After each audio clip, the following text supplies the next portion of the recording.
आणि शेतकरी जो कर्जबाजारी होऊ राहिला तो शेतकऱ्यांच्या निर्णयामुळे नाही, तर केंद्र शासनाचे जे ध्येय धोरण आहे तुमच्या चुकीच्या धोरणामुळे तो शेतकरी कर्जबाजारी झालेला आहे. आणि मी जसं सांगितलं की भारत हा कृषी प्रधान देश आहे. तुम्ही शेतकऱ्यांना कर्जमाफी, वीज बिल माफी हे देऊच नका. एक तर वीजच देत नाही, वीज बिल माफी कुठून देणार?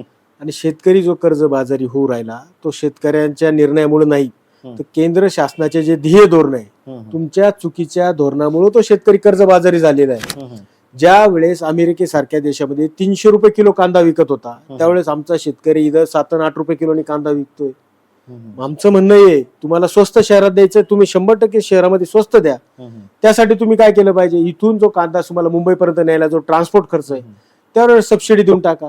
ट्रान्सपोर्ट खर्च वाचला तर शहरात थोडं कमी दराने कांदा त्या ठिकाणी उपलब्ध होऊ शकतो.